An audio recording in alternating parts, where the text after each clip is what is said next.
Assalamualaikum warahmatullahi wabarakatuh. Kami dari kelompok 9 mata kuliah penyusunan kontrak bisnis akan mempresentasikan hasil makalah kami dengan materi langkah hukum dalam penyelesaian sengketa kontrak. Dosen pengampu Bapak Estu Unggul Derajat SE MIC Dev. Kami di sini beranggotakan 1. Nisa Triratnasari dengan NIM 40119137. Yang kedua, Putri Isma Astuti 40119153. Rahma Puji Lestari dengan NIM 40119156. Baik, saya Nisa Triratnasari dengan NIM 4011901337 akan menjelaskan untuk poin yang pertama, yaitu tentang pengadilan niaga untuk penyelesaian sengketa utang piutang yang lebih cepat. Sengketa utang piutang sendiri itu merupakan salah satu perkara perdata yang sering terjadi dalam masyarakat. Sengketa utang piutang pada umumnya timbul dari perjanjian pinjam meminjam uang. Dalam perjanjian pinjam meminjam uang tersebut terdapat pihak yang meminjamkan uang dan pihak yang meminjamkan uang. Kreditor sebagai pihak yang memiliki piutang, apabila haknya untuk mendapatkan piutang dilanggar oleh debitur, dapat memilih cara yang akan ditempuh untuk mempertahankan haknya. Salah satu alternatif cara yang dapat ditempuh oleh kreditor dalam menyelesaikan sengketa utang piutang dengan baik debitur melalui jalur litigasi, yaitu dengan mengajukan permohonan pernyataan vailit terhadap debitur. Pengajuan permohonan pernyataan vailit tersebut diajukan ke pengadilan niaga. Pengertian dari pengadilan niaga sendiri yaitu merupakan bagian dari pengadilan umum yang mempunyai kompetensi untuk memeriksa dan memutus perkara-perkara kepailitan dan penundaan kewajiban pembayaran hutang serta perkara-perkara lainnya yang di bidang perniagaan yang ditetapkan dengan peraturan pemerintah. Bagian dari poin A yang pertama yaitu kurator atau BHP diangkat untuk melakukan pengurusan dan pemberesan harta debitur yang dinyatakan vailit. Pengertian dari vailit yaitu suatu keadaan di mana debitur tersebut tidak mampu untuk melakukan pembayaran terhadap hutang-hutangnya kepada satu atau lebih kreditur. Keadaan tidak mampu membayar tersebut dikarenakan adanya kondisi debitur yang mengalami kesulitan keuangan dari kegiatan usahanya. Berdasarkan pasal 24 ayat 1 Undang-Undang Nomor 37 Tahun 2004 menyebutkan bahwa terhitung sejak tanggal putusan pernyataan vailit diucapkan, maka debitur vailit demi hukum kehilangan untuk menguasai dan mengurusi kekayaan yang termasuk dalam harta vailit. Jadi dengan adanya sita umum terhadap harta vailit tersebut, maka pengurusan terhadap harta debitur dilakukan oleh seorang atau lebih kurator atau balai harta peninggalan yang disebut dengan BHP di bawah pengawasan hakim pengawas yang diangkat secara bersamaan oleh pengadilan niaga pada putusan pernyataan vailit debitur.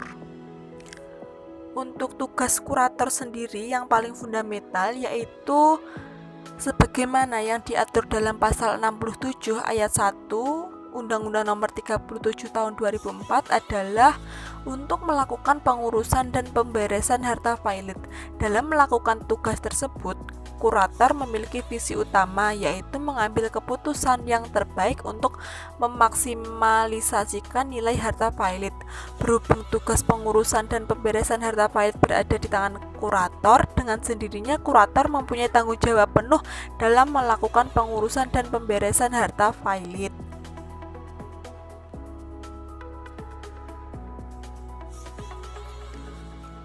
Bagian yang berikutnya yaitu PKPU sebagai upaya untuk merestrukturisasi debitur yang masih mungkin disehatkan. PKPU atau penundaan kewajiban pembayaran hutang adalah prosedur hukum atau upaya hukum yang memberikan hak kepada setiap debitur yang tidak dapat atau memperkirakan bahwa ia tidak akan dapat melanjutkan membayar hutang-hutangnya yang sudah jatuh waktu tempo dan dapat ditagih, dapat memohon penundaan kewajiban pembayaran hutang dengan maksud pada umumnya untuk mengajukan rencana perdamaian yang meliputi tawaran pembayaran seluruh atau sebagian hutang kepada kreditur konkuren, sebagaimana yang diatur dalam pasal 22 Undang-Undang Kepailitan dan PKPU. PKPU ini bertujuan untuk menjaga jangan sampai seorang debitur tersebut karena suatu keadaan, misalnya keadaan likuid dan sulit untuk memperoleh kredit yang dinyatakan valid, padahal apabila debitur tersebut diberi waktu dan kesempatan, diharapkan bahwa debitur melalui reorganisasi usahanya atau restrukturisasi hutang-hutangnya dapat melanjutkan usaha-usaha dan bisa membayar lunas hutangnya. Adapun dalam hal keberhasilan restrukturisasi hutang, perlu dilakukan upaya-upaya penyehatan terhadap perusahaan debitur yang dapat dilakukan dengan salah satu bentuk-bentuk berikut, yaitu bisa dengan perubahan strategi perusahaan, perubahan visi perusahaan, perubahan struktur organisasi perusahaan, bisa juga dengan perubahan budaya kerja perusahaan, dengan mengalihkan teknologi, serta perubahan atau penambahan ketentuan-ketentuan baru dalam anggaran dasar perusahaan. Mungkin itu yang dapat saya sampaikan. Selanjutnya akan disampaikan oleh anggota dari kelompok kami lainnya. Baik, di sini saya akan meneruskan presentasi dari teman saya. Saya sendiri atas nama Putri Isma Astuti. Arbitrase sebagai suatu alternatif penyelesaian perkara di luar pengadilan. Sebelum pemerintah telah mengadakan pembaruan terhadap Undang-Undang Arbitrase Nasional dengan dikeluarkan Undang-Undang Nomor 30 Tahun 1999 tentang alternatif penyelesaian sengketa. Dengan demikian, berdasarkan Undang-Undang Nomor 30 Tahun 1999, arbitrase merupakan cara penyelesaian suatu sengketa di luar pengadilan umum yang didasarkan perjanjian arbitrase yang dibuat secara tertulis oleh para pihak yang bersengketa. Perjanjian arbitrase merupakan kesempatan berupa klausula arbitrase yang tercantum dalam suatu perjanjian tertulis yang dibuat para pihak sebelum timbul sengketa, atau suatu perjanjian arbitrase tersendiri yang dibuat para pihak setelah timbul sengketa. Kemudian selanjutnya, suatu perjanjian arbitrase tidak menjadi batal walaupun disebabkan oleh suatu keadaan. Seperti yang pertama, meninggalnya salah satu pihak, yang kedua, bangkrutnya salah satu pihak, yang ketiga, novasi atau pembaruan utang, yang keempat, insolvensi atau keadaan tidak mampu membayar salah satu pihak. Jadi, suatu perjanjian arbitrase tidak menjadi batal walaupun disebabkan oleh suatu keadaan seperti yang telah disebutkan tadi, yaitu terdapat 4 macam tadi. Kemudian selanjutnya, syarat arbitrase menurut Undang-Undang Nomor 30 Tahun 1999 Pasal 12 mengatur yang dapat ditunjuk atau diangkat sebagai arbiter adalah mereka yang memenuhi syarat seperti 1. Cakap melakukan tindakan hukum, yang kedua, berumur paling rendah 35 tahun, yang ketiga, tidak mempunyai hubungan keluarga sedara sampai dengan derajat kedua dengan salah satu pihak bersengketa, yang keempat, tidak mempunyai kepentingan finansial atau kepentingan lain atas putusan arbitrase, yang kelima, memiliki pengalaman serta menguasai secara aktif di bagiannya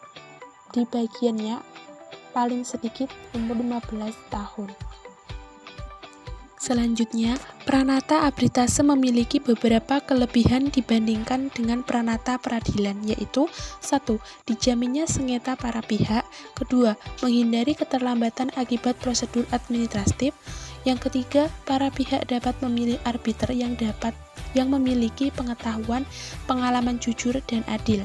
Yang keempat, menentukan pihak hukum untuk menyelesaikan masalahnya, dan putusan arbiter merupakan putusan yang mengikat para pihak melalui prosedur yang sederhana dan atau dapat langsung dilaksanakan. Baik, selanjutnya saya Rahma Bujistari akan menjelaskan tentang materi yang ketiga, yaitu tentang mediasi sebagai alternatif penyelesaian sengketa di luar dan di dalam pengadilan. Tentang penyelesaian sengketa itu ada dua macam ya, yaitu yang di luar pengadilan dan di dalam pengadilan. Berikut ini penjelasannya, yaitu 1. Proses penyelesaian sengketa melalui pengadilan itu menghasilkan suatu keputusan yang bersifat adversarial yang belum mampu merangkul kepentingan bersama, karena menghasilkan suatu putusan yang bisa disebut dengan win-lose solution. Dengan adanya pihak yang menang dan kalah tersebut, maka di satu pihak akan merasa puas, namun di pihak lain merasa tidak puas, sehingga dapat menimbulkan suatu persoalan baru di para pihak yang bersengketa. Yang kedua, ada proses penyelesaian sengketa di luar pengadilan. Ini biasanya menghasilkan kesepakatan win-win solution, karena penyelesaian sengketa di luar pengadilan itu melalui kesepakatan dan musyawarah di antara para pihak, sehingga dapat menghasilkan suatu keputusan bersama yang dapat diterima baik oleh kedua belah pihak. Berikut ini adalah penjabaran mengenai makna dari kata mediasi itu sendiri. Pengertian mediasi. Mediasi adalah suatu proses negosiasi untuk memecahkan suatu masalah melalui pihak luar yang tidak memihak dan netral, yang akan bekerja sama dengan pihak yang bersengketa untuk membantu menemukan solusi dalam menyelesaikan sengketa tersebut secara memuaskan bagi kedua belah pihak. Adapun tujuan dari mediasi itu adalah melakukan kompromi dalam menyelesaikan suatu persengketaan.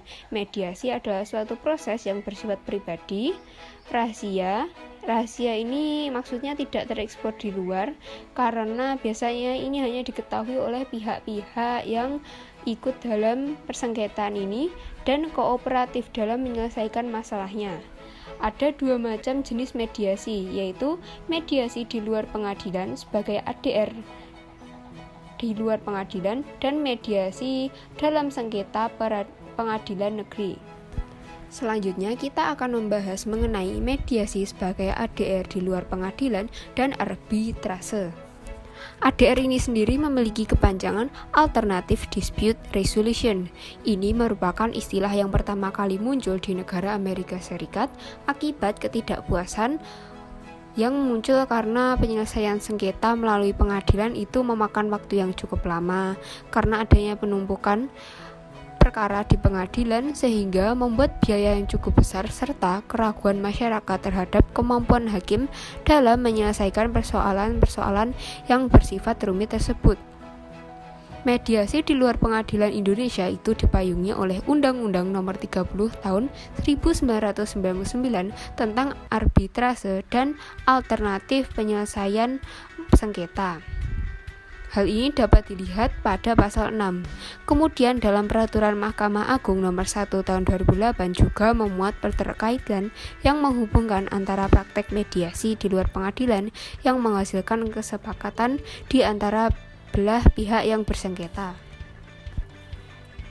Selanjutnya, kita akan membahas mengenai mediasi dalam sengketa pengadilan negeri. Terintegrasinya mediasi dalam proses acara pengadilan adalah untuk memfasilitasi, berusaha dengan sungguh-sungguh membantu para pihak yang bersengketa mengatasi segala hambatan dan rintangan untuk tercapainya peradilan yang sederhana, cepat, dan biaya ringan melalui perundingan atau musyawarah, dengan mengesampingkan hukum untuk menuju perdamaian yang disepakati oleh kedua belah pihak yang bersengketa. Dalam Peraturan Mahkamah Agung Nomor 1 Tahun 2008, ini memuat 10 prinsip pengaturan tentang penggunaan mediasi terintegrasi di pengadilan atau Court Connect Mediation. Dalam peraturan Mahkamah Agung nomor 1 tahun 2008, ini memuat 10 prinsip pengaturan tentang penggunaan mediasi terintegrasi di pengadilan atau yang disebut Court Connect Mediation tadi. 10 prinsip tersebut adalah sebagai berikut. Untuk yang pertama, mediasi itu wajib ditempuh. Sebelum sengketa diputus oleh hakim, para pihak wajib terlebih dahulu menempuh mediasi. Ketentuan ini terdapat dalam pasal 2 ayat 2 Peraturan Mahkamah Agung nomor 1 tahun 2008. Yang kedua, otonomi dari para pihak. Prinsip otonomi para pihak merupakan prinsip yang melekat pada proses mediasi. Yang ketiga, mediasi dengan itikat baik. Mediasi merupakan proses penyelesaian sengketa melalui musyawarah mufakat dari pihak yang bersengketa tadi. Yang keempat, efisiensi masalah waktu. Ini merupakan faktor penting dalam menyelesaikan sengketa atau perkara. Yang kelima, sertifikasi dari mediator. Peraturan Mahkamah Agung nomor 1 tahun 2008 ini juga mendorong lahirnya mediator-mediator profesional. Yang keenam, tanggung jawab mediator. Mediator ini memiliki tugas dan tanggung jawab yang bersifat prosedural dan fasilitatif. Tugas-tugas ini tercermin dalam ketentuan pasal 15 Mahkamah Agung nomor 1 tahun 2008. Ketujuh, ada prinsip kerahasiaan. Berbeda dengan proses litigasi yang bersifat terbuka untuk umum, proses mediasi ini pada asasnya tertutup bagi umum, kecuali bagi para pihak yang mengkehendaki lainnya. Kedelapan, mengenai prinsip pembiayaan. Pembiayaan ini berkaitan dengan proses mediasi yang paling tidak itu mencakup tentang ketersediaan ruang mediasi, honor para mediator, dan biaya para ahli yang diperlukan. Itu bisa ditambah dengan biaya pembiayaan lain sesuai dengan kebutuhan dari mediasi suatu sengketa. Kesembilan, ada pengulangan mediasi. Ini tertulis pada pasal 18 ayat 3 Peraturan Mahkamah Agung nomor 1 tahun 2008 memberikan kewenangan para hakim untuk memeriksa perkara. Yang ke-10, kesepakatan perdamaian di luar pengadilan. Peraturan Mahkamah Agung nomor 1 tahun 2008 tadi pada dasarnya lebih dimaksudkan untuk mengatur prinsip prosedur penggunaan mediasi, sehingga perkara dan sengketa yang telah diajukan pengadilan dapat dilakukan dengan Court Connect Mediation. Sekian dan terima kasih kami ucapkan dari kelompok 9. Mohon maaf bila ada kekurangan, kesalahan. Mohon maaf sebesar-besarnya. Wassalamualaikum warahmatullahi wabarakatuh.